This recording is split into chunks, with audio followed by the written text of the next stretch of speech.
Donc corrigeons ce petit travail, pas trop compliqué. Donc on place déjà les continents, donc ça normalement c'est du par cœur, vous les connaissez sur le bout des doigts. Donc l'Amérique du Nord, centrale, du Sud, l'Europe, l'Afrique, l'Asie, l'Océanie. Les océans, 3 étaient demandés ici, l'océan Pacifique, l'océan Indien, l'océan Atlantique. Un quatrième que vous devez bien connaître, celui-ci, l'océan glacial arctique. Ensuite, il fallait placer les zones climatiques. Alors moi je les place maintenant. Donc voilà le système que j'ai choisi, c'est ça mes doubles flèches. Et je les dispose ici pour indiquer quelles sont ces différentes zones. Donc les voilà. Donc nous avons deux zones froides ou zones polaires qui sont centrées sur le pôle nord et le pôle sud.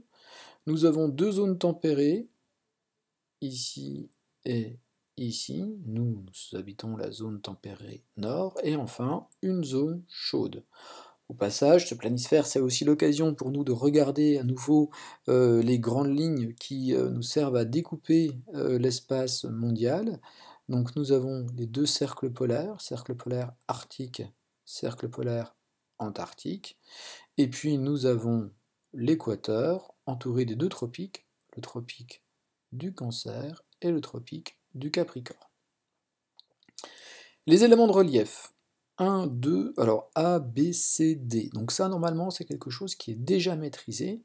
Alors peut-être que la lettre C a pu vous poser des difficultés, parce que le détail n'était pas visible, mais A, B et D, par contre, il n'y avait pas de doute à avoir. Donc j'agrandis ici pour qu'on puisse le faire. Montagnes rocheuses, Cordillère des Andes, Alpes et Himalaya. À connaître sur le bout des doigts. Ça fait vraiment partie des repères à savoir. Entraînez-vous, faites des jeux en ligne, il y a plein de jeux qui existent. Je vous renvoie vers jeuxgéographiques.com, super site de jeux. On continue. Les grands fleuves. Alors, les grands fleuves 1, 2, 3, 4 à 12. Alors, 1, c'est le seul qui n'est pas un fleuve, c'est la rivière Missouri qui se jette dans un fleuve, par contre que nous avons découvert dans les Grandes Plaines, le Mississippi. Ensuite, en Amérique du Sud, nous avons le fleuve Amazon. En Afrique, le fleuve Congo et le fleuve Nil. Les fleuves 6 et 7, ce sont des copains, on les connaît bien grâce à l'histoire, ce sont l'Euphrate et le Tigre. Pour rappel, le Tigre et l'Euphrate, vous savez, c'est cette région de l'Orient ancien qui s'appelle la Mésopotamie. Fleuve numéro 8 et fleuve numéro 9, nous sommes en Europe. Il s'agit du Danube et le 9 de la Volga. Enfin, un fleuve en Inde, ici, le Gange, et deux fleuves en Chine, le Huanghe et le Changjiang.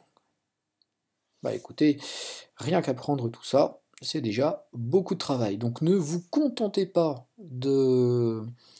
d'avoir complété cette carte ou d'avoir trouvé les bonnes informations. Bah maintenant, il faut vraiment retenir tout cela, vous construire votre culture géographique.